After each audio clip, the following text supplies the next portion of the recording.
Imaginez une rencontre digne d'un conte de fées où deux étoiles du cinéma et de la musique se croisent, créant l'une des plus belles iconiques histoires d'amour de Hollywood.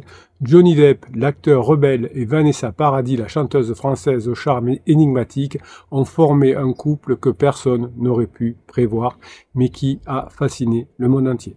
Dans cette vidéo, nous allons plonger dans l'histoire de cette relation passionnée qui a duré 14 ans et surtout, qu'est-ce qu'on peut en tirer pour faire en sorte de réussir la reconquête dans son couple, le passage de la crise de couple. Si vous êtes ensemble depuis 5, 10, 15 ou 20 ans, il est tout à fait normal de traverser des crises de couple. Et si vous traversez une crise de couple, eh bien, soit vous allez vous séparer, comme peut-être des amis ou de la famille se sont séparés, ou alors vous allez apprendre ici, avec les autres pirates, à passer cette crise de couple. Vous avez pour ça des vidéos tous les jours, des vidéos longues, des vidéos courtes, des textes et bien sûr le fabuleux catalogue des 220 formations. Si vous avez besoin de voir ce catalogue de 220 formations ou de vous faire offrir une formation, le Best of 2023, il suffit d'aller en descriptif de cette vidéo, vous cliquez, vous avez droit à une formation gratuite, vous avez accès au catalogue, vous avez accès au canal Telegram où je vous mets les textes et les vidéos courtes toute la journée, et bien sûr le fabuleux canal Facebook des pirates où les pirates les plus avancés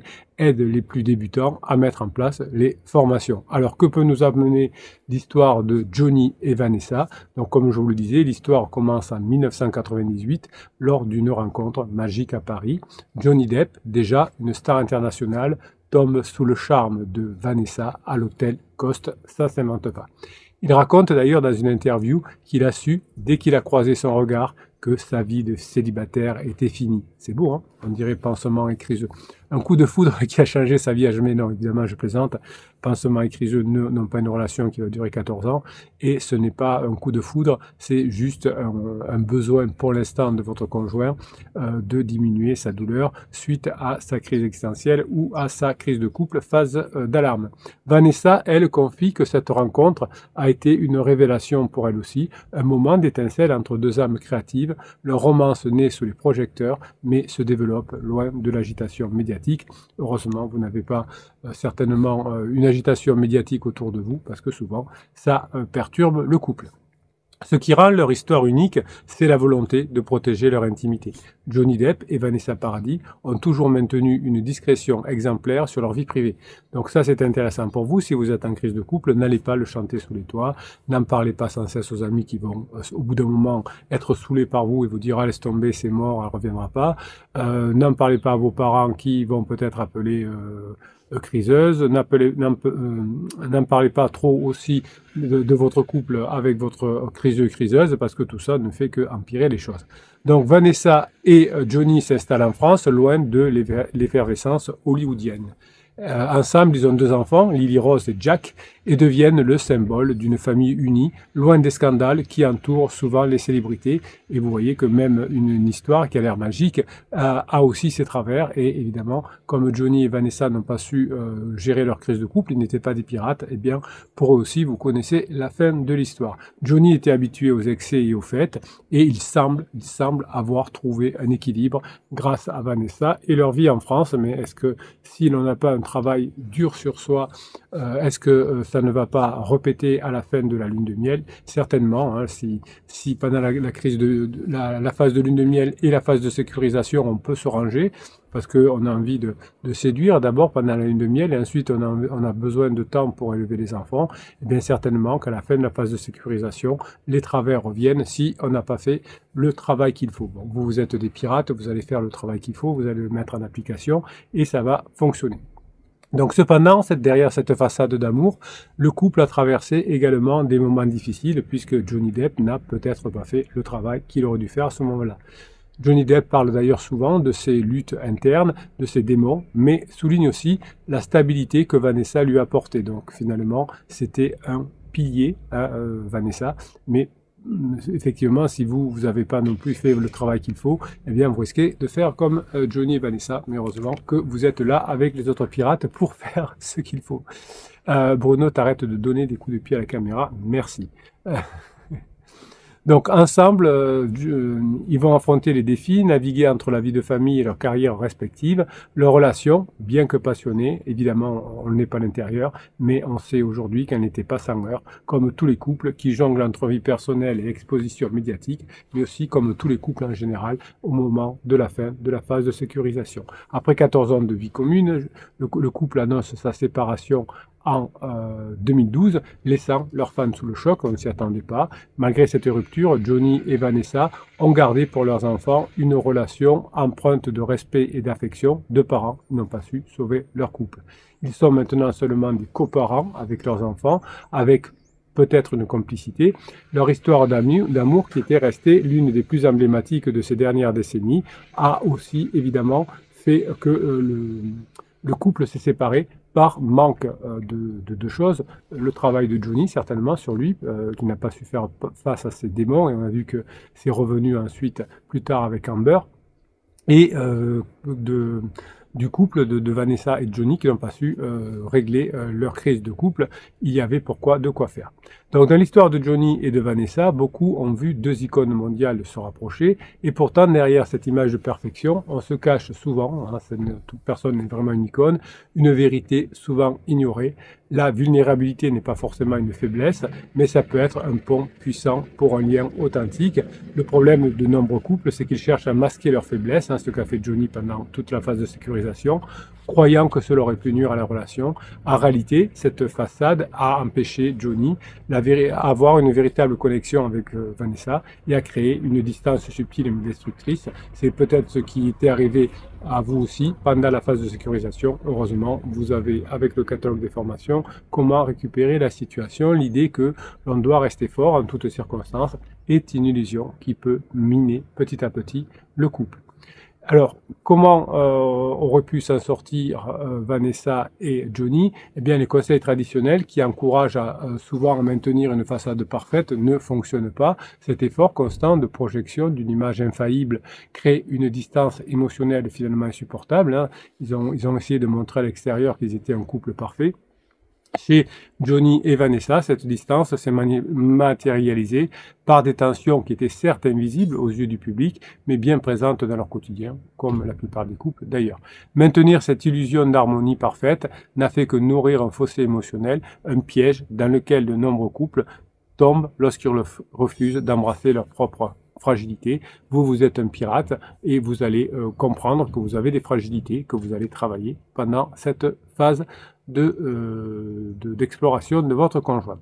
Donc, loin de masquer les failles, les couples, effectivement, pourraient exposer leurs failles comme des atouts, c'est-à-dire des moyens de travailler sur soi, des moyens de s'améliorer.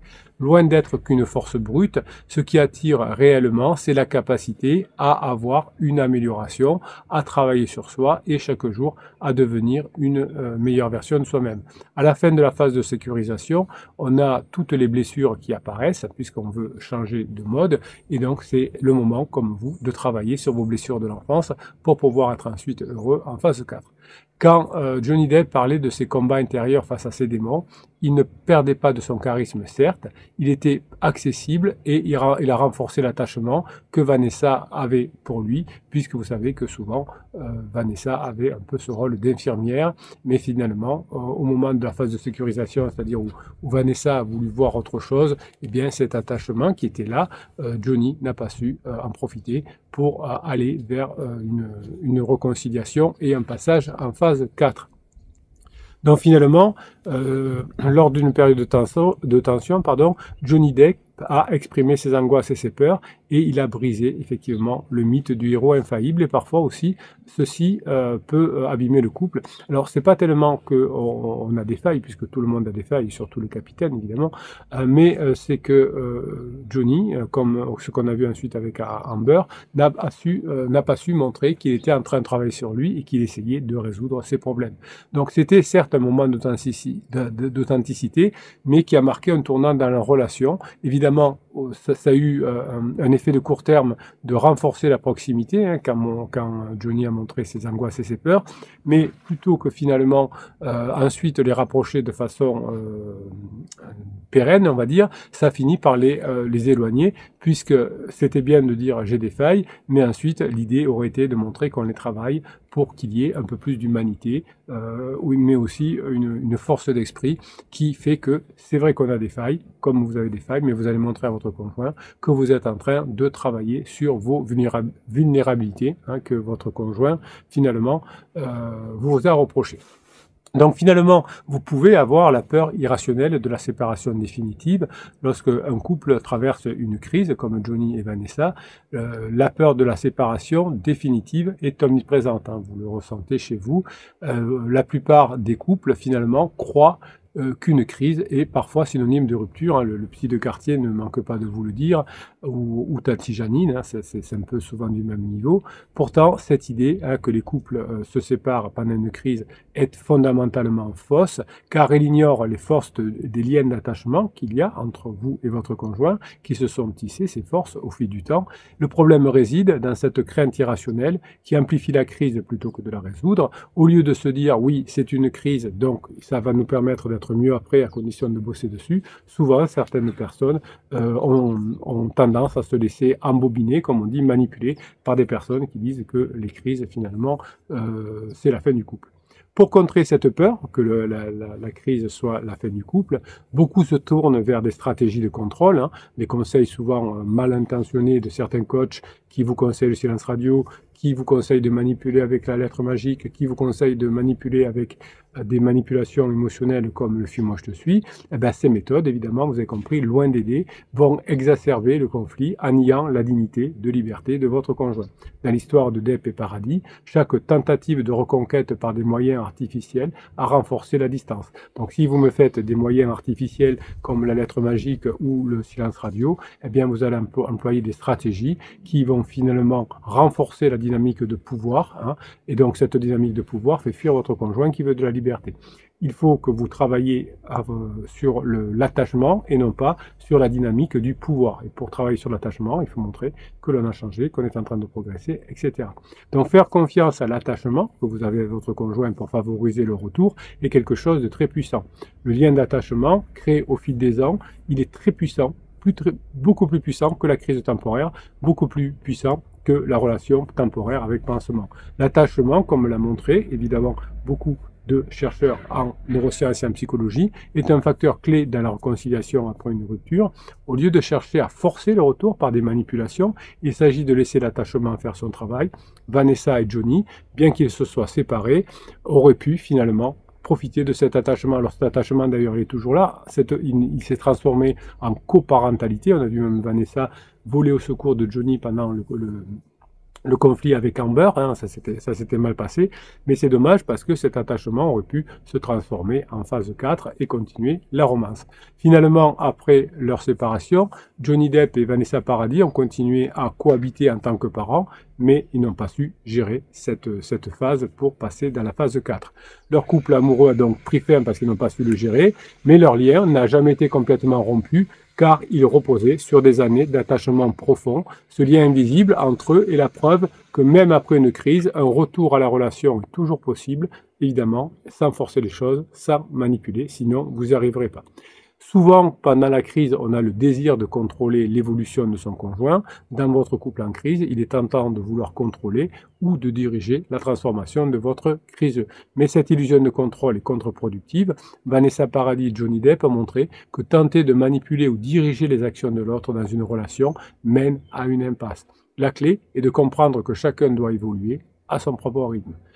Que ce soit par des lettres, que ce soit par des messages audio, des messages écrits, des comportements manipulateurs, le désir de contrôler le changement de l'autre échoue toujours, la manipulation échoue, le désir de contrôler l'autre échoue puisque votre conjoint au contraire a besoin de voir que vous avez changé et que maintenant vous allez pouvoir être libre en phase 4 tous les deux, libre de faire des choses chacun de votre côté, mais bien sûr de vous retrouver et d'être très content. Quand je dis faire des choses chacun de son côté, je ne pense pas évidemment à des choses sexuelles, mais peut-être qu'il y en a un qui veut faire du yoga pendant que l'autre fait du golf.